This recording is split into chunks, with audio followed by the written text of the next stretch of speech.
जय हिंद बच्चों, अपना स्कूल ऑनलाइन चैनल में आपका स्वागत है। आज हम डिस्कस करेंगे क्लास 8th का चैप्टर एग्रीकल्चर।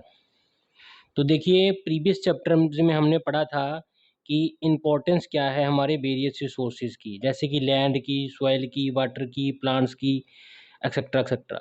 इस चैप्टर में हम डिस्कस करेंगे एग्रीकल्चर के बारे में कि हमारी एग्रीकल्चर क्या है और एग्रीकल्चर की हमारे लिए क्या इम्पोर्टेंस है।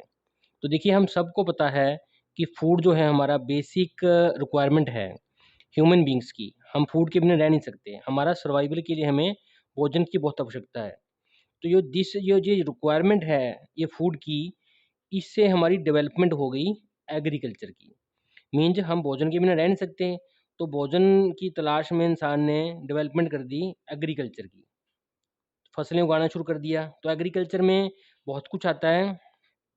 तो देखिए, ये अर्लियर जो था ह्यूमन बीइंग, वो डिपेंडेंट था वो डिपेंडेंट था फूड गैदरिंग पे। वो क्या करता था, जंगलों में घूमता रहता था, वहाँ से अ, शिकार करता था, फूड को इकट्ठा करता था, गैदर करता था, या हंटिंग करता था, शिकार करना, फिशिंग करता था, सर्वाइवल रहने के लिए, में जिंदा रहने के लिए।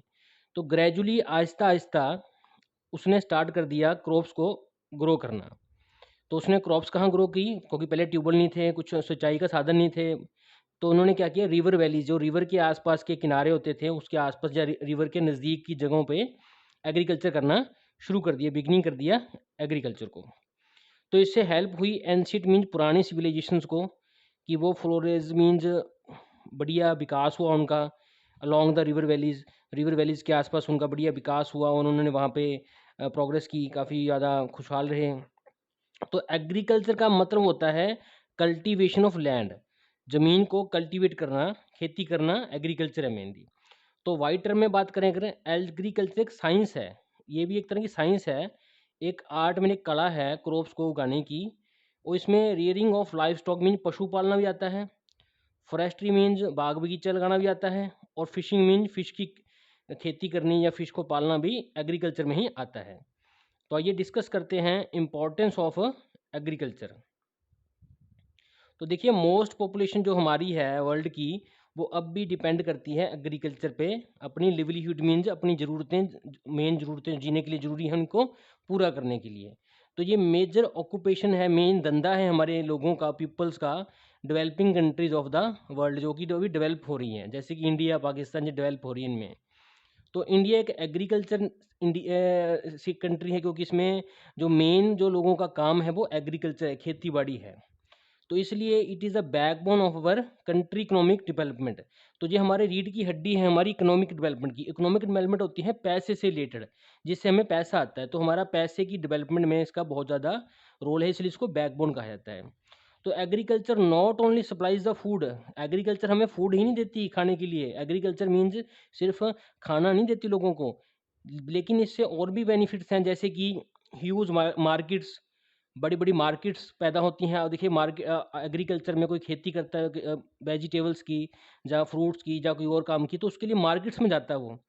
तो इससे साथ के साथ ट्रैक्टर की मार्केट्स, क्योंकि हमें नए नए मशीनें चाहिए उसको एग्रीकल्चर करने के लिए। थ्रेसर्स जो मशीनें, वो मशीनें हैं जो इसको हार्वेस्टिंग को, कणक निकालती हैं या धान निकालती हैं, तो उनको थ्रेशर्स कहते हैं, हार्वेस्टर्स इसी में ही आगे हार्वेस्टर। फर्टिलाइज़र्स की भी मंडियाँ लगती हैं, दुकानें खुलती हैं, क्योंकि एग्रीकल्चर में फर्टिलाइज़र्स का भी ज़रूरत है। पेस्टिसाइड्स, पेस्टिसाइड्स क्या है, हमें अब कीटों को भी मारना है, तो पेस्ट को मारने के लिए पेस्टिसाइड दवाइयाँ चाहिए। और अदर इंडस्ट्रियल प्रोडक्ट्स, क्योंकि एग्रीकल्चर से बाकी हमारी एग्रो इंडस्ट्री भी प्रोडक्टाइज होती है, तो अदर इंडस्ट्री प्रोडक्ट्स को भी ये सपोर्ट करती है।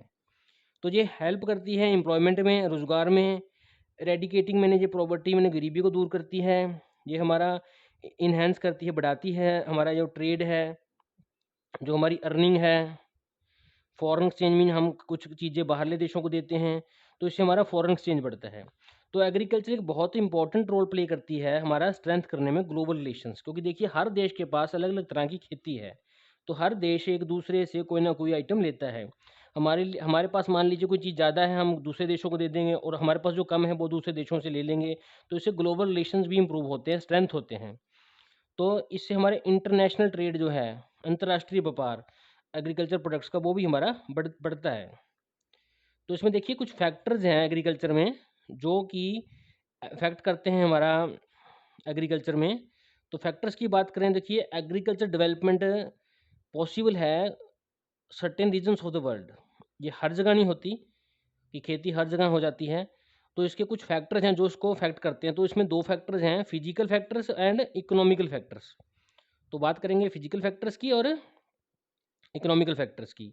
तो फिजिकल मीन्स जियोग्राफिकल फैक्टर, जो कि भूमि पे डिपेंड करते हैं, हमारी जो लैंड है उससे रिलेटेड हैं। तो फर्स्ट है इसमें रिलीफ, कि हमें क्या रिलीफ मिल रहा है, क्या हमें बेनिफिट मिल रहा है। रिलीफ मीन्स कोई बेनिफिट, जैसे कहते हैं कि पेन से रिलीफ हो, इस तरह कोई सुविधा। तो देखिए प्लेन्स हैं वो मोर सूटेबल है एग्रीकल्चर के लिए देन द हाईलैंड्स।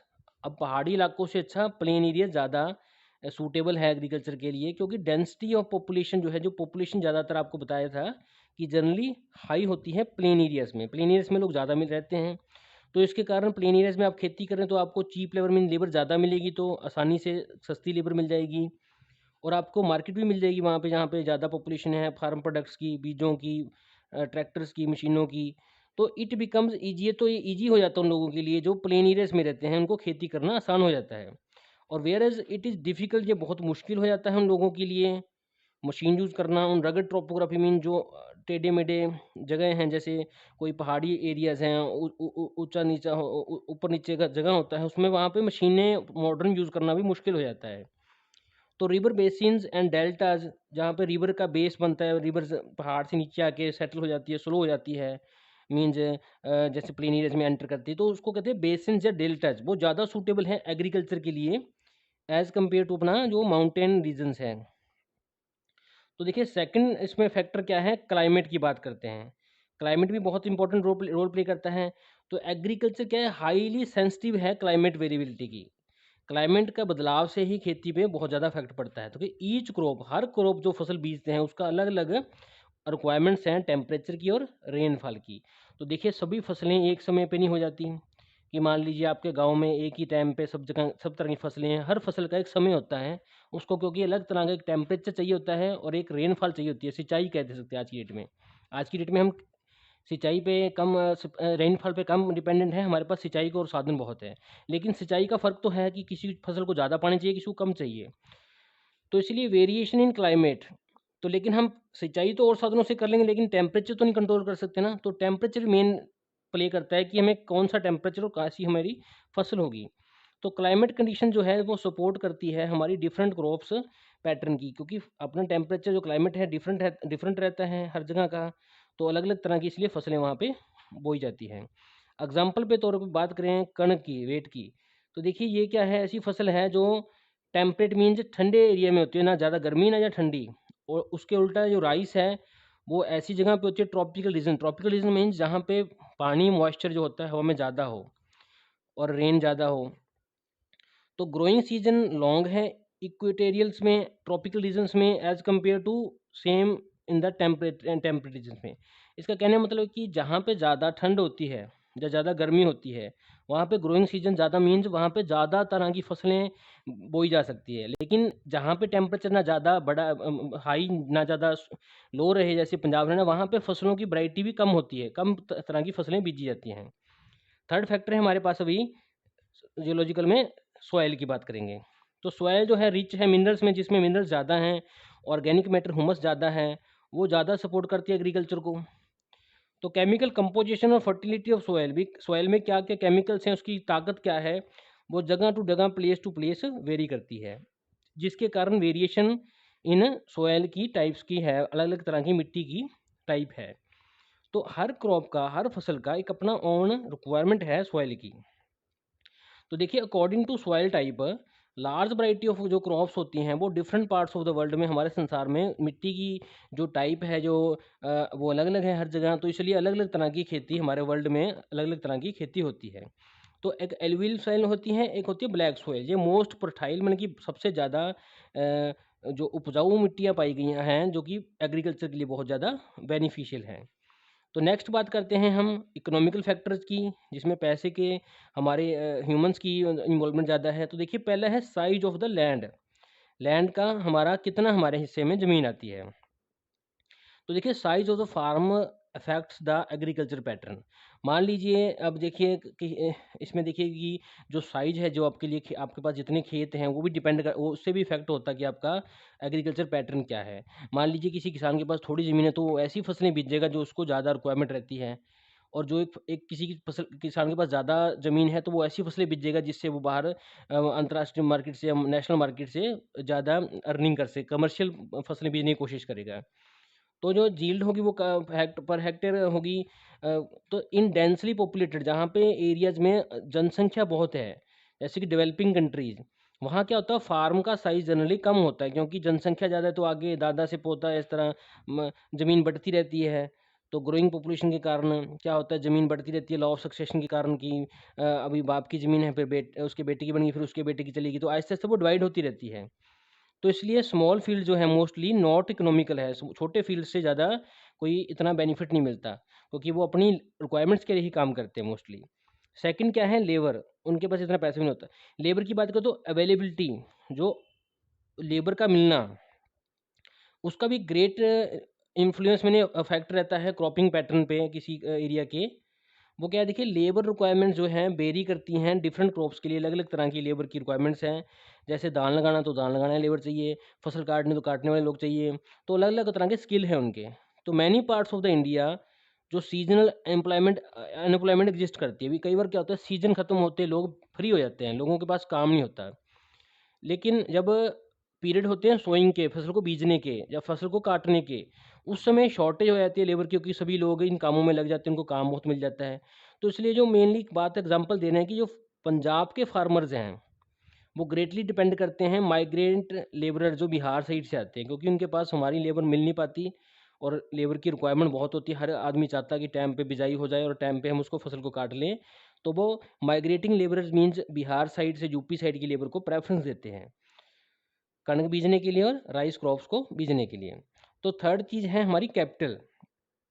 कैपिटल क्या है देखिए एग्रीकल्चर में हमारी इनपुट्स है, जैसे कि हमने हाई यील्ड के बढ़िया क्वालिटी के सीड लाने हैं, हमने सिंचाई करनी है चाहे ट्यूबवेल से चाहे नहर से, उसका भी पैसा लगेगा। फर्टिलाइज़र्स है हमारे हमें फर्टिलाइज़र्स लाने हैं, हमें पेस्टिसाइड्स मैंने उसको पेस्ट को मारने के लिए दवाइयाँ लानी हैं, हमने लेबर को हायर करना है, उनको भी पैसे देने पड़ेंगे, मशीन लेके आनी है, हमें लैंड को लीज़ पे लेना है, कुछ लोग ज़मीन को ठेके पे लेके काम करते हैं, हमें चारा पैदा करना है, उसके लिए भी बीज लगाना पड़ेगा, हमें फ्यूल भी डालना पड़ेगा ट्रैक्टर्स में, हमें पावर भी चाहिए ट्यूबवेल्स को रन करने के लिए। वेटरनिटी सर्विस मीन हमें पशु पाल रहे हैं तो उनके लिए भी डॉक्टरी सहायता चाहिए और इसके लिए हमें सबके लिए पैसा चाहिए। तो कल्टीवेशन ऑफ कमर्शियल क्रॉप्स, जो कि कमर्शियल क्रॉप्स मीन जो हम मंडियों में बेचते हैं, जो घर के लिए नहीं बल्कि बाहरली मंडियों में बेचते हैं, जो ज़्यादा पैमाने पे बेची जाती है, उनको कमर्शियल क्रॉप्स कहते हैं। उसमें ज़्यादा टेक्नोलॉजी की ज़रूरत होती है, इसलिए ज़्यादा कैपिटल की ज़रूरत होती है। तो ट्रेडिशनल के से मुकाबले तो कैपिटल भी एक मेन रोल प्ले करता है इस चीज़ में। तो देखिए आगे बात करते हैं HYVV seeds mean high yield variety के सीड्स। ये सीड जो है यूनिवर्सिटीज़ में डेवलप करती हैं जिससे ज़्यादा उत्पादन होता है। ये इनमें प्रोडक्शन जो है वो 10 टाइम्स भी हो सकता है ज़्यादा रेगुलर सीड से। तो ये क्या है यूनिवर्सिटीज़ में साइंटिस्ट इसमें इम्प्रूवमेंट करके सीड तैयार करते हैं जिसमें जो प्रोडक्शन है वो बहुत ज़्यादा हाई हो जाता है। तो ये सीड जो होते हैं शॉर्टर लाइफ साइकिल के होते हैं, जल्दी फसल पकती है, फसल का साइकिल कम होता है मीन्स जल्दी वो बीजी जाएगी, जल्दी ख़त्म हो जाएगी, जल्दी वो अपनी काटी जाएगी। तो मल्टीपल क्रॉपिंग भी बंदा कर सकता है इससे। तो हाई यील्ड जो वैरायटी के सीड्स होते हैं ये स्पेशली फूड ग्रेन्स क्रॉप्स के लिए होते हैं, जैसे कि मक्की, ज्वार जो पशुओं को देते हैं या खाने वाली फसलें होगी। तो इनको साइंटिस्ट बेसिकली इम्प्रूव करते हैं फूड सप्लाईज़ के लिए और रिड्यूस करते हैं फेमाइन, जो कि फेमाइन मीन जो समस्या होती है हमारी उसकी बिना खाने के काल पड़ जाना, ऐसी समस्याओं को दूर करने के लिए साइंटिस्ट्स बढ़िया क्वालिटी के बीजों का निजात करते रहते हैं। तो आगे देखिए बात करते हैं हम इसमें टाइप्स ऑफ एग्रीकल्चर। देखिए वेरिंग एनवायरनमेंट्स है, हमारा एनवायरनमेंट वर्ल्ड का अलग है, पैटर्न लोगों का अलग है, लोगों की रिक्वायरमेंट्स अलग हैं। तो कहीं पे कैसा एरिया है, तो कहीं पे क्लाइमेट कैसा है, तो कहीं पे पैसा किसी के पास ज़्यादा है, किसी के कम है, तो उसके अकॉर्डिंग हम जो एग्रीकल्चर को ब्रॉडली हम 2 हिस्सों में बाँटते हैं। अब तो है subsidence agriculture and commercial agriculture. तो सब्सिडेंस में क्या कहेंगे हम, तो नोमैडिक हर्डिंग, जिसमें लोग होते हैं पशु पालते हैं जैसे बकरियां भैंसें और ये भेड़ बकरियां, तो उनको इधर उधर जाते रहते हैं, उनका कोई फिक्स ठिकाना नहीं होता। शिफ्टिंग एग्रीकल्चर में क्या होगा, जंगलों में होती है, जहाँ पे एक बार फसल बो दी, फसल को काट लिया, 2-3 साल में उसकी उपजाऊ शक्ति खत्म हो जाती है, तो उसके बाद वो वहाँ पे आग लगा देते हैं, आगे शिफ्टिंग मीन्स शिफ्ट कर लेते हैं। इंटेंसिव सब्सिडेंस एग्रीकल्चर में क्या हो गया, लोग जैसे कि पुराने टाइम पे खेती करते थे बल्द से, तो विदाउट मशीन्स खेती करते हैं, पुरानी ही मशीन सीड से करते हैं, नई टेक्नोलॉजी यूज़ कम करते हैं, तो उसको कहते हैं इंटेंसिव सब्सिडेंस एग्रीकल्चर। नेक्स्ट जो है इसमें कमर्शियल क्या है, जो बड़े लेवल पे है। इसमें देखिए एक था एक्सटेंसिव एग्रीकल्चर, जो कि बड़ी-बड़ी कंट्रीज़ में होती है, जहाँ पे पॉपुलेशन कम है लेकिन ज़मीन ज़्यादा है, वहाँ सारा का सारा काम जो है मशीनों द्वारा किया जाता है। सेकंड इसमें कैटेगरी है प्लांटेशन। प्लांटेशन में एक ने प्लांट लगा रखा है, बड़े-बड़े एरियाज़ में सभी किसान मिलकर प्लांट लगाते हैं, जैसे टी का प्लांट है, कॉफ़ी का प्लांट है, या कोई चीकू का, अमरूद का प्लांट हो सकता है, ये प्लांटेशन में एग्रीकल्चर में आ जाते हैं। लाइवस्टॉक रैंचिंग में क्या आ गया कि लोग पशु पालते हैं। वो मान लीजिए कहीं किसी एरिया में जो सॉइल की फर्टिलिटी है वो बढ़िया नहीं है, तो वहाँ के लोग क्या करेंगे, वो लोग वहाँ पे इंस्टेड की कोई फसल बीजें, क्योंकि फसल हो नहीं पाएगी तो वो चारा जैसी फसलें जो कि पशुओं को खिलाई जा सकते हैं, वो फसलें बीजेंगे और पशुओं को चराएँगे, और पशुओं का दूध बेचकर या मीट बेचकर या उनकी वूल बेचकर पैसा कमाएँगे। फोर्थ इसमें कमर्शियल में आती है डेयरी फार्मिंग। तो डेयरी फार्मिंग में क्या है कि लोग पशुओं को, जैसे काउज़ को, बुफैलोज़ को पालते हैं, मेनली मिल्क के लिए। तो इसमें डेयरी पर्पज़ के लिए पालते हैं, तो उसको कहते हैं डेयरी फार्मिंग। तो ये सभी की सभी फार्मिंग की कैटेगरीज़ है। तो ये डिस्कस करते हैं एक-एक करके, सब्सिडेंस से शुरू करते हैं एग्रीकल्चर से। ये सबसे अर्लीस्ट टाइप की फार्मिंग है, सबसे पुरानी है, स्मॉल स्केल पे होती है फार्मर द्वारा, फूड के लिए होती हैं, पर्सनल पर्पज़ के लिए या किसी कम्युनिटी की कंजम्पशन के लिए। इस एग्रीकल्चर में फार्मर्स ग्रो करते हैं कुछ अलग तरह की वाइड रेंज में कुछ वैरायटी की फसलें, जिससे कि वो अपनी नीड्स को पूरी कर लें। उनका कोई मकसद नहीं है बाहर का, अपनी फैमिली नीड्स पूरी हो जाए उनकी, या अपने आस-पास की कम्युनिटी की नीड्स पूरी हो जाएँ। और many farmer traders trade their access, अगर किसी फार्मर के पास एक्स्ट्रा हो जाता है अपनी नीड से, तो वो उसको बेचेगा। एंड लाइव स्टॉक क्या है, वो बाय करते हैं, उससे फसलें बेचेंगे और कुछ और हमारा आपका काम का सामान खरीद लेंगे। तो दिस टाइप ऑफ एग्रीकल्चर आज के डेट में लेस डेवलप्ड पार्ट्स में चल रही है, जो पार्ट्स डेवलप नहीं हुए अच्छी तरह से वर्ल्ड के, वहाँ जहाँ पे उनको और साधन नहीं मिलते। तो सब्सिडेंस एग्रीकल्चर में नोमैडिक, हर्डिंग, शिफ्टिंग एग्रीकल्चर और इंटेंसिव सब्सिडेंस एग्रीकल्चर की हम बात करेंगे। तो पहले बात करते हैं, देखिए नोमैडिक। तो इसमें देखिए जैसे कि ये पिक्चर आपको दिखा रही है, इसमें देखिए लोग एक जगह से दूसरी जगह शिफ्ट कर रहे हैं पशुओं के साथ। तो जो पीपल होते हैं इस केस में, वो माइग्रेट करते हैं लॉन्ग विद एनिमल्स के साथ एक प्लेस से दूसरी प्लेस की तरफ। सर्च ऑफ फॉडर मीन्स पशुओं के चारे की सर्च में एनिमल्स के साथ। तो वो उनके पास क्या पालते हैं, वो कैटल्स, गायें, शीप्स, गॉट्स, कैमल्स एंड जाक्स वो पालते हैं। उससे क्या लेते हैं, वो मिल्क, उनकी स्किन को बेचते हैं, मीट, वूल, ये उनसे वो ऑब्टेन करते हैं, जिससे वो बेच के वो अपनी नीड्स पूरी करते हैं। इस तरह का जो काम है मेनली सेंट्रल वेस्टर्न एशिया में चलता है, east and south west Africa में चलता है, नॉर्दर्न यूरेशिया में चलता है, और इंडिया में भोटियाज एंड गुजर्स ऐसी जो कैटेगरीज हैं ट्राइब की, जो नोमैडिक हैं अपने हिमालय के, जो ये काम करते हैं। नेक्स्ट बात करते हैं हम शिफ्टिंग एग्रीकल्चर की। तो कि शिफ्टिंग एग्रीकल्चर में क्या है, इसको स्लैश एंड बर्न भी कहते हैं, भी एक बार फसल बीजी और उसको बाद में ख़त्म करते हैं, आग लगा के आगे चले गए। तो जो जब सॉइल की जो फर्टिलिटी है वो कम हो जाती है, तो लैंड को अबैंडोन मीन्स ख़त्म कर दिया जाता है, कि उसकी हमने यूज़ नहीं करना दोबारा से, उसको बेकार साबित किया जाता है। और कल्टीवेटर्स मूव कर जाते हैं दूसरी प्लॉट की तरफ, दूसरी जगह की तरफ, दूसरी ज़मीन की तरफ। तो पीपल जो है कल्टीवेट करते हैं लैंड को सिंपल टूल्स के साथ, जो कि सिंपल पुराने टूल्स हैं, जिसमें कोई नया टूल्स यूज़ करते हैं। इसमें जो यील्ड है हमारी किले की वो कम होती है, क्योंकि पुराने तरीके हैं, और ना कोई खाद यूज़ करनी है ना और यूज़ करना, बस ज़मीन को यूज़ किया, जब तक फसल हुई ठीक है, नहीं हुई तो उसको आगे शिफ्ट करके, जैसे जंगलों में ज़्यादातर होते हैं। तो पीपल जो इसको यूज़ करते हैं, ऐसी फार्मिंग करते हैं, वो अपना एक सेटल लाइफ नहीं लीड करते, क्योंकि उनकी सेटल लाइफ तो होती नहीं, वो आज कहीं हैं, परसों कहीं हैं, महीने में बाद या 2 साल बाद कहीं और शिफ्ट कर जाएँगे, तो ऐसे शिफ्ट करते रहते हैं महीने सालों के हिसाब से। 2 साल बाद इधर हैं, 2 साल बाद थोड़ा और शिफ्ट कर जाएँ, करते-करते शिफ्ट करते रहते हैं। उनका कोई फिक्स सेटल लाइफ नहीं है। तो ऐसी खेती जो है डेंस फॉरेस्ट में, जहाँ पे घने जंगल होते हैं, वहाँ पे होती है। ट्रॉपिकल अफ्रीका में, साउथ ईस्ट एशिया में, और some parts of north east India की। तो यहाँ पे जो क्रॉप्स उगाते हैं वो है कसावा, मेज़ मैंने मक्की, स्वीट पोटैटो, टैपियोका मीन जहाँ पर शकरकंदी कहते हैं, इस तरह की वो फार्मिंग करते हैं फसलों की। अब देखिए नेक्स्ट बात करते हैं जूमिंग। ये टाइप ऑफ शिफ्टिंग एग्रीकल्चर है जो नॉर्थ ईस्ट इंडिया में होती है, specially Mizoram side. It means एक मेथड है हार्मोनाइजिंग लैंड को यूज़ करने का एंड क्लाइमेट को with is need for food के लिए, with habit of sharing with the wildlife, जिससे वो साथ के साथ विल्ड लाइफ को भी सपोर्ट करते हैं। तो इसमें थर्ड मेथड है अपना रहा इंटेंसिव सब्सिडेंस फार्मिंग एग्रीकल्चर। तो इस एग्रीकल्चर की कैरेक्टरिस्टिक्स क्या है, लक्षण क्या है, कि हाई आउटपुट होगी per unit land. All through nature of जिस एग्रीकल्चर जो है चेंज, हमने नेचर चेंज कर दिया थोड़ा सा। कैसे, कुछ एरियाज में भी कुछ लोग क्या कर रहे हैं, इट इज़ मोर सब्सिडेंस है, लेकिन टर्म इंटेंसिव इसलिए यूज़ किया गया कि कुछ हद तक इसमें एग्रीकल्चर प्रैक्टिसेस जो नहीं है वो यूज़ कर रहे हैं। तो थिकली पॉपुलेटेड एरियाज में चलता है ये वर्ल्ड के।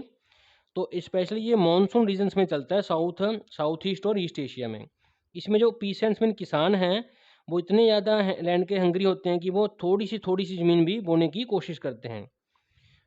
तो ये लैंड को यूटिलाइज करते हैं एग्रीकल्चर के लिए। और यहाँ पे इंटेंसिव यूज़ मैंने लैंड का करते हैं, मल्टीपल क्रॉपिंग लगाते हैं वो, heavy use of manual labour की यूज़ कर काम कर लेते हैं, ज़्यादा सारे लेबर का यूज़ करते हैं, और फार्म मशीनरी बहुत कम यूज़ करते हैं। तो यहाँ पे कई तरह के मैन्यूर्स में फर्टिलाइजर्स का भी यूज़ वो कम करते हैं, जैसे कि आम लोग बहुत यूज़ करते हैं फर्टिलाइजर्स का। तो रिसेंट टाइम्स में पुराने समय में इंटेंसिव एग्रीकल्चर जो थी रजिस्टर की गई थी, एक सिग्निफिकेंट खास इम्प्रूवमेंट। आज की डेट में इसमें काफ़ी ज़्यादा इंप्रूवमेंट हो गया, मैकेनाइजेशन में मशीनों का यूज़ हो गया है, improved seeds and fertilizer use करने लग गए लोग। और countries like China, India, Japan, Malaysia, Korea, Philippines, Taiwan, इनने अडॉप्ट किया है ये improved system of intensive farming. मतलब कि इसमें जो पुराने सिस्टम के साथ साथ अब जो मशीनों का, नए बीजों का और नई खादों का भी ये प्रयोग करना इन्होंने शुरू कर दिया है। नेक्स्ट हम बात करते हैं, सेकंड कैटेगरी थी जो हमारी कमर्शियल एग्रीकल्चर। तो कमर्शियल एग्रीकल्चर में क्या है, ये देखिए वेरी लार्ज स्केल पे की जाती है, बड़े बड़े एरिया में की जाती है। इसका पर्पज होता है सिर्फ सेल करना हमारी प्रोड्यूस को, जो फसलें आई मार्केट में प्रॉफिट कमाने के लिए। तो इसमें फार्मर्स क्या करते हैं, ऐसी फसलों को सिलेक्ट करते हैं जिसको वो एक सिंगल क्रॉप ही पूरा का पूरा बड़ा सा एरिया या किसान कर रहे हैं, जियोग्राफिकल के नेचर के अकॉर्डिंग, वहाँ की कंडीशन के अकॉर्डिंग, ताकि मार्केट की कंडीशंस को वो मीट कर सके, जो मार्केट की डिमांड है वहाँ पे उसको मीट कर सके। तो ये स्पेशलाइज्ड फॉर्म ऑफ एग्रीकल्चर है, जो लार्ज साइज़ के बड़े बड़े ज़मीनों पे होती है, बड़े लेवल पे होती है, 100 200 500 हज़ार किलो में होती है। तो इसको क्रॉप स्पेशलाइजेशन भी कहते हैं, क्योंकि खास तरह की क्रॉप ही पूरे के पूरे खेत में दूर दूर तक बीजी होती है। तो इस टाइप की एग्रीकल्चर को हम दो तरह के हिस्से में, दो तीन तरह से डिवाइड करेंगे, क्योंकि एक ही तरह की स्पेशलाइजेशन है। फर्स्ट है इसमें देखिए एक्सटेंसिव एग्रीकल्चर, एक्सटेंसिव। तो इसमें जैसे कंट्रीज ऑस्ट्रेलिया है, कनाडा है, रशिया है, यूएसए है, ये एरिया वाइज बहुत बड़े हैं, लेकिन इनमें जो पॉपुलेशन है बहुत कम है।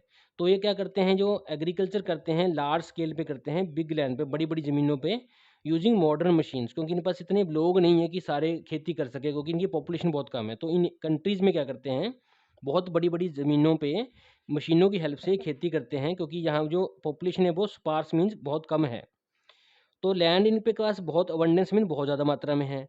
तो इनपुट लेबर कम है काम करने वाली, तो ये क्या करते हैं, मशीनों से काम करते हैं। तो इनका जो प्रोडक्शन है वो लार्ज होता है, क्योंकि बहुत ज़्यादा एरियाज़ फ्री पड़े हैं, पॉपुलेशन कम होगी तो बिल्डिंग्स कम होगी, वहाँ पे रोड्स कम होंगी, तो मीन्स ज़्यादा से ज़्यादा लैंड एग्रीकल्चर पर्पज़ के लिए है, तो इसलिए उनका जो प्रॉफिट है वो भी ज़्यादा होता है। तो फार्मर्स मोस्टली क्या करते हैं, एक या दो तरह की फसलों को उगाते हैं मार्केट के अकॉर्डिंग, जिसमें oats, corns, wheat, live oil seeds, ये मेन इनकी क्रॉप्स हैं एग्रीकल्चर की। और प्रॉपर स्टोरेज की फैसिलिटीज़ इनके लिए चाहिए, क्योंकि फसलें बहुत ज़्यादा उत्पादन होता है, तो इनको स्टोरेज की भी ज़्यादा रिक्वायरमेंट पड़ती है। लेकिन अगर इसी में वो साथ-साथ में कोई भी खेती में साथ के साथ पशु पाल ले, तो उसको मिक्स्ड फार्मिंग कहते हैं। साथ उसी के भी अंदर ही, उसी के बीच में ही, जैसे कि एग्ज़ाम्पल दे रखी है मिक्स्ड फार्मिंग की, पैडी मीन्स धान के खेतों में बत्तखें पाल रखी हैं, तो साथ के साथ मच्छियाँ पाल रखी हैं, तो मच्छी से भी काम कर रहे हैं वो, और बत्तख सी पाल के, डक पाल के भी, इससे भी वो बेच के इनको अपना अर्निंग कर रहे हैं। तो उसको कहते हैं मिक्स्ड मिक्स्ड फार्मिंग। तो ये बूस्ट करती है इनकम को फार्मर्स का। ये commonly Argentina, eastern USA, New Zealand, South Africa, South east Asia including India, और South East Australia and western Europes में इस तरह की खेती की जाती है। आगे बात करते हैं, एक छोटा सा डू यू नो में है ऑर्गेनिक फार्मिंग। तो देखिए ऑर्गेनिक फार्मिंग बहुत पॉपुलर हो रहा है रिसेंट टाइम्स में। कि इसमें क्या है, हम ऑर्गेनिक मैन्योर जो कि गोबर खाद होती है इसको यूज़ करते हैं। नेचुरल पेस्टिसाइड्स मीन जैसे लहसुन का या मिर्च से बना हुआ पेस्टिसाइड, पेस्ट को मारने वाली दवाई यूज़ करते हैं। इसमें कोई फर्टिलाइज़र, केमिकल, यूरिया, डीएपी नहीं यूज़ करते, क्योंकि इससे हमारा जेनेटिकली हमें नुकसान होता है। तो जो कि लेकिन तो इसमें ऑर्गेनिक मैटर्स को यूज़ करके खेती करते हैं, जिससे उत्पादन चाहे कम हो लेकिन क्वालिटी फसल की बहुत बढ़िया होती है। आगे सेकंड बात करते हैं हम प्लांटेशन की। तो प्लांटेशन एग्रीकल्चर में देखिए लार्ज फार्म है जो ट्रॉपिकल या सब ट्रॉपिकल कंट्री में है, मीन्स यहाँ पे ह्यूमस ज़्यादा है या बरसात ज़्यादा है इस एरियाज़ में। तो जहाँ crops are grown for the sale, इसमें जो फसलें बीजी जाती हैं वो घर के लिए नहीं, मार्केट में बेचने के लिए बीजी जाती हैं, लोकल कंजम्पशन के लिए बीजी जाती हैं। तो इसमें एक वेल ऑर्गेनाइज सिस्टम होता है अपना एग्रीकल्चर का। यहाँ पे सिंगल क्रॉप है, जैसे कि असम में जाएँ तो चाय की आपको बाग मिलेंगे। इस सिस्टम का बेनिफिट क्या है कि सिंगल क्रॉप ऑब्टेन की जाती है कंटिन्यूअसली, सेवरल ईयर को कई सालों के लिए एक ही तरह की फसल बोई जाती है पूरे पूरे बड़े एरिया में, गाँव में जहाँ बड़े सारे एरिया में। तो इसमें काफ़ी ज़्यादा ह्यूज कैपिटल की जो रिक्वायरमेंट पड़ती है पहले, और साइंटिफिक मेथड से खेती करनी पड़ती है, क्योंकि बड़े लेवल पे है। अगर खेती साइंटिफिक वे से नहीं करेंगे तो खेती एकदम से बीमारी आने से सारी की सारी फसल ख़राब हो सकती है, तो इसमें बहुत ध्यान देना पड़ता है। और इसमें ट्रांसपोर्ट फैसिलिटीज़ का बहुत इंपॉर्टेंट रोल होता है। एफिशिएंट मैनेजमेंट, मैंने मैनेज करना चीज़ों को, समय टू समय चीज़ को मैनेज करना, उसको बंदोबस्त करना बहुत ज़्यादा मैटर करता है। और इसमें स्किल्ड लेबर की ज़्यादा ज़रूरत होती है, जैसे कि चाय की पत्ती तोड़नी है तो ऐसी लेबर हो जिसको पता पत्ती तोड़नी है, ऐसा ना हो बंदा कि पौधा तोड़ दे। तो इसमें लेबर की ज़्यादा ज़रूरत होती है, और लेबर भी ऐसी मिले कि लो कॉस्ट पे, कम खर्चे में मिल जाए। तो प्लांटेशन एग्रीकल्चर कॉमनली हमारे हॉट एंड ह्यूमिड एरियाज़ में, जहाँ पे टेम्परेचर हाई रहता है और हवा में मॉइस्चर ज़्यादा रहता है, जैसे कि आज का हमारे सितंबर अगस्त में मॉइस्चर रहता है हवा में, हमें पसीना आता है लेकिन उड़ता नहीं है। तो यहाँ पे जो क्रॉप्स होती हैं कॉफ़ी, रबड़ और टी की क्रॉप्स होती हैं, और मोस्ट प्रोसेसिंग वर्क जो होता है ज़्यादातर प्लांटेशन वहाँ की उसी जगह पे होता है। प्रोसेसिंग वर्क मीन्स उसको पैक करना या आगे भेजना, सारा काम वहीं पे हो जाता है। तो नेक्स्ट है हमारा लाइव स्टॉक रैंचिंग। तो इसमें देखिए लाइव स्टॉक में क्या है, देखिए पशु है, ये पशु पाले हुए हैं, तो ये भी एक कमर्शियल एग्रीकल्चर का पार्ट है। इसमें क्या है, ग्रेजिंग फार्म्स हैं, फार्म्स के अंडर अंदर ही पशु पाले हुए हैं, जहाँ पे वो एक फिक्स एरिया में ही ग्रेज करेंगे, मीन चरेंगे। ये मोस्टली उन उन जगह पे की जाती है जहाँ पे रिड मीन, सेमी रिड मीन, जहाँ पे जो टेम्परेचर है ठीक ठाक से रहते हैं, जहाँ पे ज़मीनें भी ठीक ठाक सी हैं, जहाँ पे सॉइल पुअर है, काफ़ी इतनी बढ़िया नहीं है जहाँ की वो बाकी फसलों को सपोर्ट कर सके, बस बाकी फसलें वहाँ पे हो सके। तो ये वहाँ पे होती है जहाँ पे लोग भी कम होते हैं, क्योंकि सीधी सी बात है, जहाँ ज़मीन उपजाऊ नहीं होगी वहाँ लोग ज़्यादा नहीं रहेंगे, वहाँ पे बहुत कम आबादी होगी। तो इसलिए हाँ, जहाँ पे आबादी कम है या जहाँ पे फसलें नहीं हो सकती, ज़मीन की जो फर्टिलिटी है, जो उपजाऊ शक्ति है वो बहुत कम है, वहाँ पे ये इस तरह का लाइव स्टॉक रैंचिंग होता है। तो ये देखिए मोस्टली साउथ अफ्रीका, अपना और ऑस्ट्रेलिया, न्यूजीलैंड, अमेरिका में होता है ऐसा। तो रैंचर्स क्या करते हैं, यूजुअली फेंस मीन्स तारबंदी करेंगे ताकि पशु उनके बाहर ना जा सकें, उसके अंदर पशुओं को रखते हैं। इसमें वो शीप्स, कैटल्स, गॉट्स, हॉर्स रखते हैं। तो लाइव स्टॉक जो उसका प्रोडक्ट होता है वो मीट, वूल, उनके स्किन, जहाँ उनके हिड्स, इनको बेच कर वो अपना काम चलाते हैं, इसको उनको एक्सपोर्ट करते हैं इन चीज़ों को वो different parts of the world में। तो नेक्स्ट है हमारी डेयरी फार्मिंग। ये भी एक तरह की कमर्शियल एग्रीकल्चर है। इसमें क्या है, लोग लार्ज स्केल पे क्या करते हैं, प्रोडक्शन करते हैं मिल्क का। तो इसमें क्या है, लेबर की ज़रूरत होती है ज़्यादा। तो वर्ल्ड वाइड इंडिया भी लार्जेस्ट मिल्क प्रोड्यूसर है, बहुत ज़्यादा हम उत्पादन करते हैं मिल्क का। और जो न्यूजीलैंड कंट्री है वो लार्जेस्ट काओ मिल्क का एक्सपोर्ट करती है। वी मीन्स न्यूजीलैंड में गाय का दूध बहुत ज़्यादा मात्रा में दूसरी कंट्रीज़ में सप्लाई किया जाता है, जिसको कहते हैं हम एक्सपोर्ट किया जाता है। तो देखिए मैप की बात करें, देखिए ये राइस का सिंबल है, और ये कनक का सिंबल दे रखा है, वीट का। तो देखिए इसके अकॉर्डिंग ये बताया गया है कि देखिए Indonesia, Thailand, Vietnam, Japan, China, Myanmar, Russia, यहाँ पे ये खेतियाँ की जाती हैं। ऑस्ट्रेलिया में, इंडोनेशिया में, बांग्लादेश में, पाकिस्तान में, इंडिया में। तो ये राइस और कणक दोनों ही बीजी जाती हैं। राइस हमारे इस मौसम में बीजी जाती है और कणक हमारे सर्दियों के मौसम में बीजी जाती है। इस साइड हमारा देखिए वर्ल्ड मैप में यूक्रेन है, जर्मनी है, ये हमारा फ्रांस है, ये इस साइड अर्जेंटीना है, ये कनाडा है, कनाडा में देखिए दोनों फसलें बीजी जाती हैं, ये यूएसए आ गया। तो ये वर्ल्ड वाइड ये दोनों फसलें जो हैं, कणक और चावल, ये मोस्टली और जगह भी बीजी जाती हैं।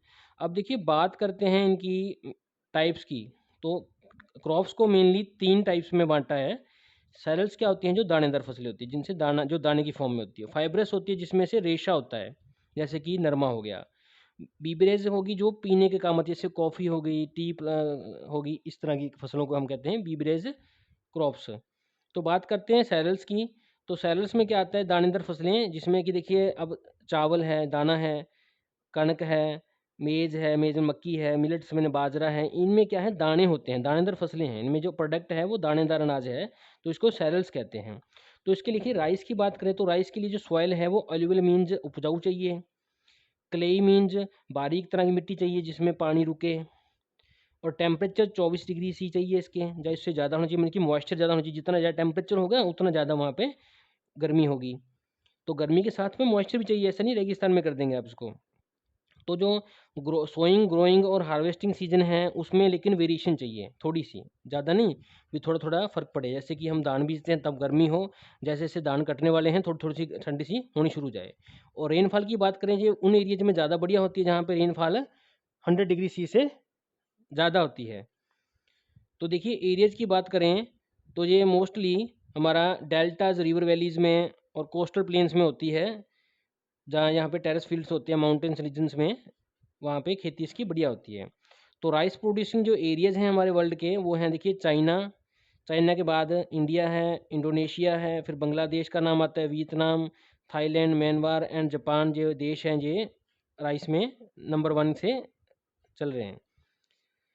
आगे देखिए इसमें राइस प्रोड्यूसिंग एरियाज इंडिया की बात करें, तो इंडिया सेकंड लार्जेस्ट प्रोड्यूसर है राइस का पूरे संसार में आफ्टर चाइना। तो राइस मेनली हमारे यहाँ पे इंडिया में वेस्ट बंगाल, उत्तर प्रदेश, आंध्र प्रदेश, तेलंगाना, पंजाब, उड़ीसा, बिहार, छत्तीसगढ़ और तमिलनाडु जैसी स्टेट्स में ज़्यादा होता है। तो क्रॉप्स की बात करें, राइस देखिए जो लीडिंग, जो ज़्यादा से ज़्यादा देश एक्सपोर्ट करते हैं, तो ये थाईलैंड और वियतनाम ऐसे देश हैं जो इतना चावल पैदा करते हैं, ये अपनी नीड के बाद बाहर भी एक्सपोर्ट करते हैं। उसी तरह यूएसए जो है वो कणक और कनाडा, ये दोनों कणक को एक्सपोर्ट करते हैं। चाइना, फ्रांस, यूएसए मक्की का एक्सपोर्ट करते हैं दूसरे देशों को। चाइना, इंडिया, कीनिया, श्रीलंका जो देश हैं ये टी को बाहर एक्सपोर्ट करते हैं दूसरे देशों में। ऑस्ट्रेलिया, यूएसए और जुर्गस्तान जो है ये कॉटन जो है नरमे की आगे एक्सपोर्ट करते हैं दूसरे देशों के, अपनी डिमांड को पूरा करने के बाद।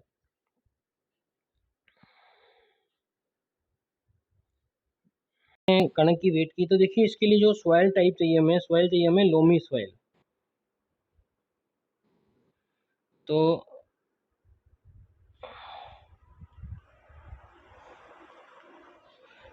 इसके लिए बात करें हम, तो इसमें जो सॉइल की हमें ज़रूरत पड़ेगी वो लोमी सॉइल होती है, जो कि कम पानी को सोख के रखे, रिटेन करके, बल्कि इसमें से पानी जल्दी से वेल ड्रेन हो जाए। तो टेम्परेचर की बात करें, तो देखिए जब हम कणक वीट को सो करते हैं, मतलब कि बिजाई करते हैं, उस समय टेम्परेचर कम होना चाहिए, 10 से 15 डिग्री के बीच में होना चाहिए, जैसे कि अपना नॉर्मल नवंबर और दिसंबर के महीने में होता है। और at the end of harvesting, जब हमने फसल को काटना है, फसल पक जाती है, उस समय टेम्परेचर हाई होना चाहिए, क्योंकि टेम्परेचर हाई होने से वो फसल पकेगी। तो रेनफॉल की बात करें, तो रेनफॉल जो है इसमें देखिए सामान्य सी बरसात की जरूरत होती है 75 से 100 सेंटीमीटर के आसपास है। तो हार्वेस्ट में क्या होना चाहिए, forest free means frost free means जब कणक बिजाई की जाती है तब तो धुंध वगैरह ज़्यादा होनी चाहिए, ताकि उससे मॉइस्चर मिलने से पौधा बढ़िया वृद्धि करता है। लेकिन जिस समय हमें इसको काटना होता है उस समय मौसम ड्राई होना चाहिए, किसी तरह की धुंध वगैरह नहीं पड़नी चाहिए, नहीं तो फसल अच्छी हार्वेस्ट नहीं होती। तो आगे बात करते हैं एरियाज़ की, कि किन किन एरियाज़ में ये बिजाई की जाती है। तो देखिए इसमें एरियाज़ हैं, मिड लैटीट्यूड एंड ड्राई सब कॉन्टिनेंट एरियाज जो है हमारे, वो आइडियल हैं, बढ़िया हैं इस कल्टीवेशन के लिए। जो मेन जो क्रॉप है वो टेम्परेट रीजन्स की है, जहाँ पे टेम्परेचर ना ज़्यादा हाई है ना ज़्यादा लो है, वहाँ पे ये ज़्यादा खेती की जाती है। तो अगर बात करें wheat producing areas in the world की बात करें संसार में, तो कहाँ कहाँ इसकी खेती होती है, तो देखिए ग्रासलैंड्स, जो ग्रासलैंड्स हैं नॉर्थ अमेरिका की, साउथ अमेरिका की और सेंट्रल यूरासिया, चाइना, और उसके बाद फिर इंडिया का नंबर है, Russia, USA, France, Canada, Germany, Pakistan, Australia, Ukraine, ये लीडिंग मीन्स बढ़िया प्रोड्यूस करने वाले हैं वर्ल्ड में, संसार में जहाँ पे ये खेती ज़्यादा होती है। तो अगर बात करें हम इंडिया में, कि इंडिया में कौन कौन से राज्यों में इसकी खेती की जाती है, तो देखिए मेन खेती मेनली साउथ सब राज्यों में है, लेकिन मेनली की जिसमें ज़्यादा लीडिंग है, बढ़िया रोल प्ले कर रहे हैं, उसमें है Uttar Pradesh, Punjab, Madhya Pradesh, Haryana, Rajasthan, Bihar, Gujarat, Maharashtra major wheat producing states हैं, यहाँ पे ये फसल ज़्यादा होती है। अब नेक्स्ट हमारी फसल है मेज़। मेज़ मीन मक्की। तो मक्की के लिए जो सॉइल चाहिए वो जनरली ये होती है, वेल ग्रो होती है। वो ऐसे एरिया में जहाँ पे वेल ड्रेन्ड सॉइल हो, जहाँ पे सॉइल में मिट्टी पानी में न रुके, पानी आज लगाया और पानी अगले दिन एक दो दिन में ही आसानी से पानी मिट्टी सोख ले, तो इसी जगह पे होती है ये मेज़।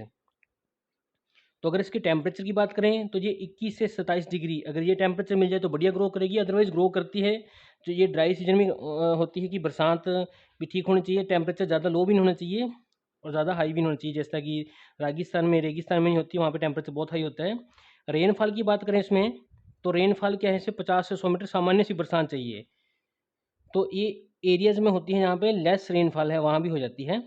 तो ये जहाँ पे एरियाज़ में बरसात कम होती है वहाँ ये इरिगेशन मीन्स सिंचाई के साधनों से भी इसको हम कर सकते हैं, उसके पानी के लिए नहर ट्यूबवेल वगैरह का यूज़ हम कर सकते हैं। मीन्स इसमें खेती में पानी कम चाहिए। तो एरियाज़ ऑफ द वर्ल्ड की बात करें संसार में कहाँ कहाँ होती है, तो देखिए USA, China, Brazil, India, Argentina, Ukraine, Mexico, Indonesia, France, south Africa, ये इन देशों में ये ज़्यादातर होती है। तो हमारे यूएसए में इसको कॉर्न कहते हैं। और एरियाज़ अगर इंडिया की बात करें तो देखिए इंडिया में ये हमारे जो मेज़ है ये कल्टीवेट होती है मध्य प्रदेश में, आंध्र प्रदेश में, तेलंगाना में, कर्नाटका में, राजस्थान में, उत्तर प्रदेश में, और इसको हम मक्का भी कहते हैं इंडियन भाषा में। आगे बात करें मिलेट्स। मिलेट्स में देखिए 2-3 फसलें आती हैं। मिलेट की बात करें पहले सॉइल की, तो देखिए ये ग्रो होती है पुअर क्वालिटी सॉइल, जहाँ पे क्वालिटी में सॉइल की बढ़िया नहीं है, जहाँ पे सॉइल काफ़ी लो क्वालिटी की है, मीन्स फर्टिलिटी शक्ति उसकी जो उपजाऊ शक्ति बहुत कम है, वहाँ पे ये मेनली होती है। तो टेम्परेचर की बात करें यहाँ 18 से 32 डिग्री मीन्स ठीक सा टेम्परेचर हो, जैसे कि हमारा जुलाई के जून में महीने में होता है, इतना टेम्परेचर होना चाहिए। रेनफॉल की बात करें तो बहुत कम रेनफॉल, मतलब कि बहुत ज़्यादा कम सिंचाई की इसको आवश्यकता होती है। तो ये एरिया जो वर्ल्ड की बात करें तो देखिए India, Nigeria, Niger, China, Mali, Burkina Faso, Sudan, Ethiopia main country जहाँ पे ये खेती होती है। मीन इन कंट्रीज में जो जगह है वो ऐसी जगह भी हैं जहाँ पे उसकी क्वालिटी है जो जगह की पुअर है और टेम्परेचर भी ज़्यादा है और बरसात भी कम होती है। तो अगर बात करें इंडिया में ये कहाँ कहाँ की जाती हैं, तो देखिए मिलेट्स में आपको कहा था कि 3 तरह के ग्रेन्स होते हैं, 3 तरह के दाने होते हैं। एक तो है ज्वार, एक है बाजरा, एक है रागी। तो देखिए ये इनमें फ़र्क क्या है, ज्वार अलग चीज़ है, बाजरा उससे जो थोड़ा मोटा होता है, रागी काफ़ी बारीक होता है। तो ये सभी के सभी फूड के तौर पे भी हम यूज़ कर सकते हैं, इनको खाने में भी इंसान, और फॉडर मीन्स पशुओं को भी खाने के लिए देते हैं। तो ये फॉडर और फूड ग्रेन दोनों की तरह काम होता है। तो ज्वार की बात करें तो ये हमारे महाराष्ट्र में, कर्नाटका में, मध्य प्रदेश में, आंध्र प्रदेश में और तेलंगाना में होती है। लेकिन बाजरा बात करें जो रेगिस्तानी इलाके में होती है, महाराष्ट्र, गुजरात, उत्तर प्रदेश, राजस्थान, हरियाणा के कुछ हिस्सों में जो कि राजस्थान के साथ लगते हैं। रागी क्या है, एक बढ़िया सी क्वालिटी है इसकी, फाइन सी बीज होता है जो बाजरे की तरह। ये हमारा रागी जो है फसल ये मिल्ट में आती है। ये कर्नाटका, राजस्थान, आंध्र प्रदेश, तमिलनाडु, उड़ीसा, महाराष्ट्र, उत्तराखंड और गुजरात और गोवा में होती है। तो आगे बात करें फाइब्रस क्रॉप्स की, ऐसी क्रॉप्स की कैटेगरी है ये जिसमें फाइबर होता है, मीन रेशा होता है। तो देखिए ये नरमा है, नरमे में देखिए रेशा है, इससे थ्रेड बनता है, तो इसको फाइब्रस क्रॉप्स कहते हैं। इनको 2 कैटेगरीज में बांटा जाता है, नेचुरल फाइबर्स और आर्टिफिशियल फाइबर। नेचुरल फाइबर्स जो है हमारे जो पौधों से मिलते हैं, जैसे कॉटन प्लांट से, नरमे के प्लांट से, जूट से, नेचुरल सिल्क बॉर्म से, या वूल अपने एनिमल्स की वूल से, ये नेचुरल हैं जो कुदरत देती है हमें। आर्टिफिशियल जो हमने बनाए हैं रेयॉन या नाइलॉन, टेरिकॉट, ये वाले, तो हम इसमें फाइबर्स के जो नेचुरल वाले की बात करेंगे तो इसमें फर्स्ट है पौधा कॉटन। कॉटन जैसे कि पिक्चर में दिखाया गया, ये कॉटन प्लांट है। इसमें देखिए सॉइल की बात करें तो एलुवियल और ब्लैक सॉइल इसके लिए ज़्यादा बेटर है, वैसे मिट्टी में भी हो जाती है।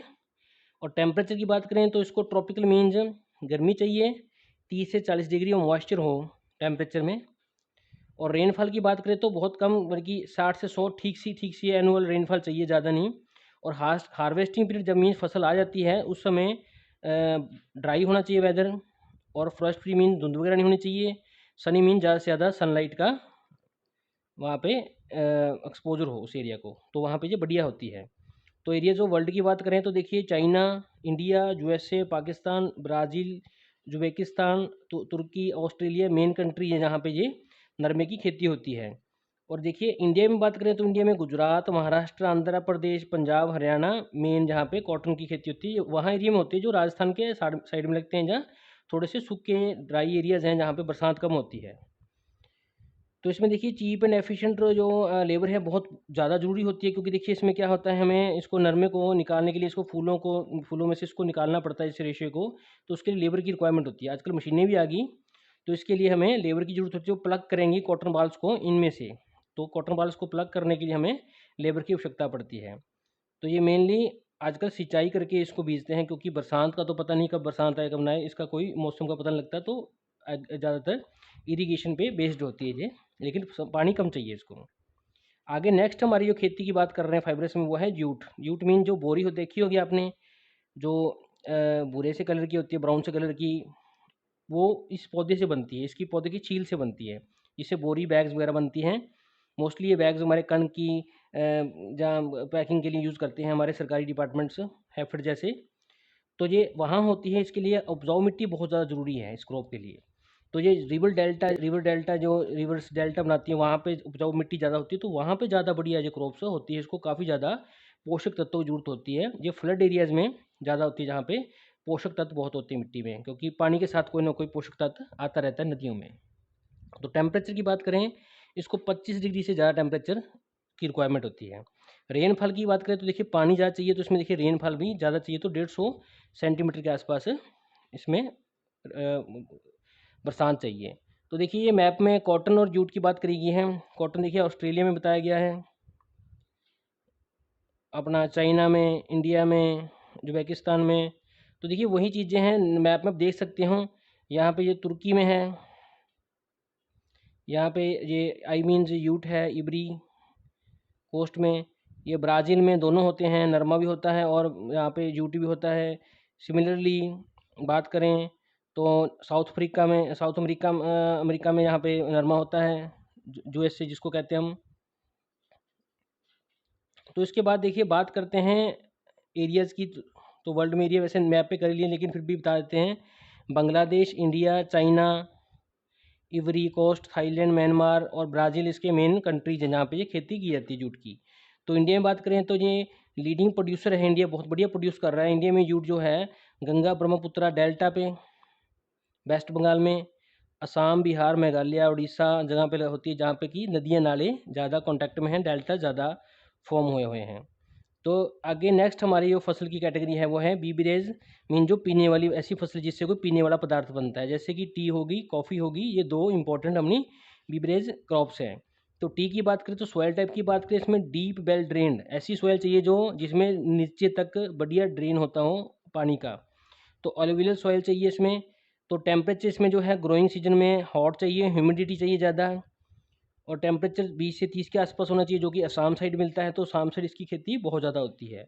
तो रेनफॉल की बात करें, रेनफॉल भी 150 से 300 मीन बहुत ज़्यादा रेनफॉल चाहिए इसमें।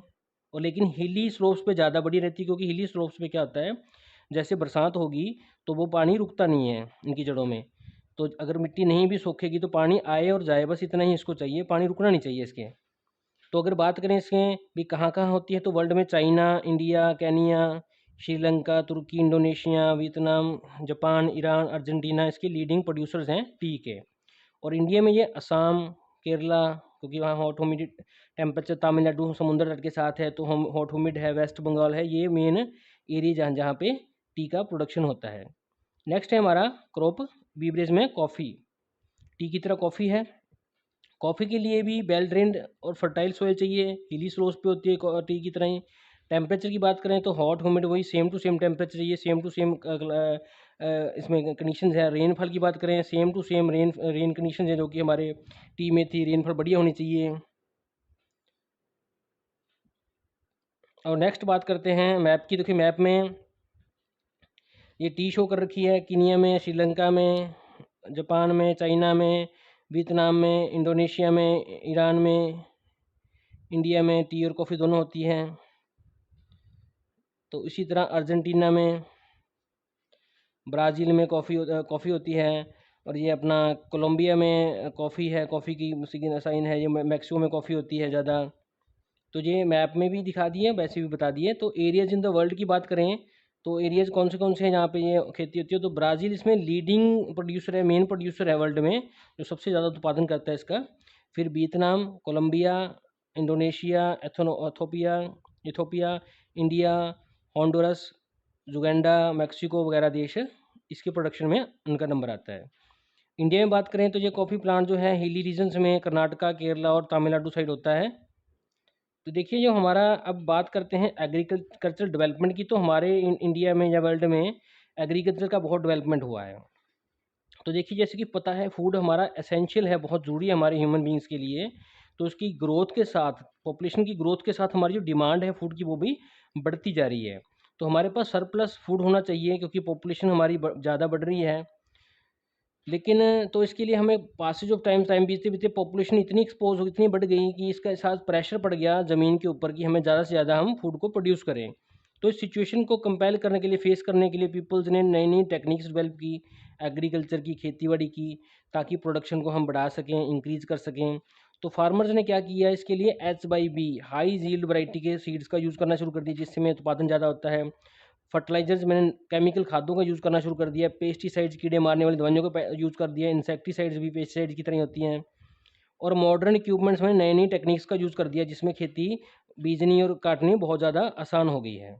तो आज की डेट में बात करें तो कंट्रीज़ में डेवलप्ड हो गए हैं हमारे बहुत ही जेनेटिकली मॉडिफाइड क्रॉप्स, जिसको कहते हैं बायोटेक्नोलॉजी। बायोटेक्नोलॉजी में क्या है, हम लिविंग ऑर्गेनिज्म और बायो प्रोसेसेस का यूज़ कर कर, मेडिसिन का यूज़ कर कर प्रोडक्शन करते हैं। तो इसमें कवर करते हैं जेनेटिक इंजीनियरिंग, जिसमें सेल टिश्यू कल्चर टेक्नोलॉजी जो और मैन्युफैक्चरिंग करते हैं, ड्रग्स, एनवायरमेंटल मैनेजमेंट से हम आजकल खेती को और यील्ड को और ज़्यादा हाई करते जा रहे हैं।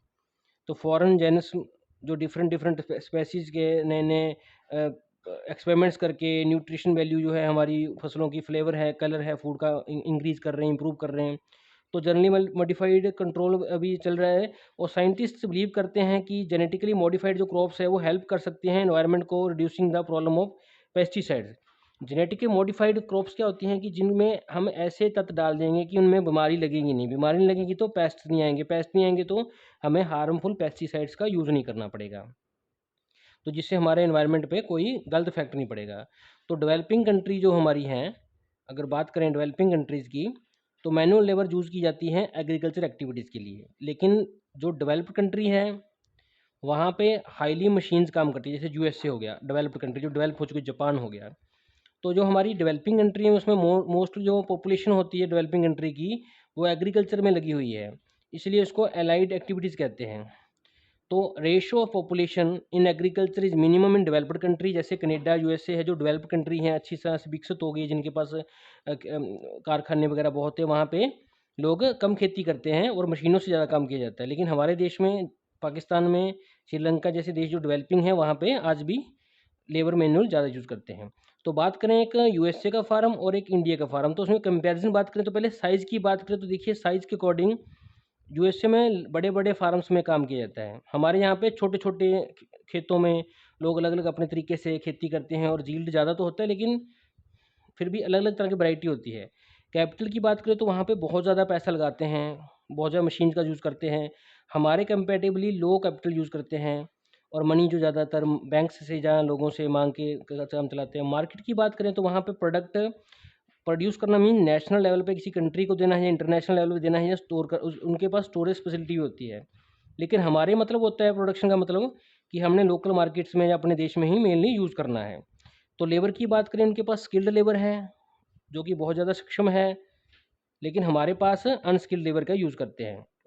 मैकेनाइजेशन मीन मशीन्स की बात करें तो उनके पास ट्रैक्टर्स, कंबाइंस, हार्वेस्टर्स बहुत ज़्यादा लेवल पे भी यूज़ करते हैं। लेकिन हमारे आज की डेट में भी फसलों को काटने के लिए मैनुअल लेबर यूज़ करते हैं, मशीन्स का कम यूज़ करते हैं, ज़्यादातर बल्द वगैरह खेत को जोतने के लिए यूज़ करते हैं।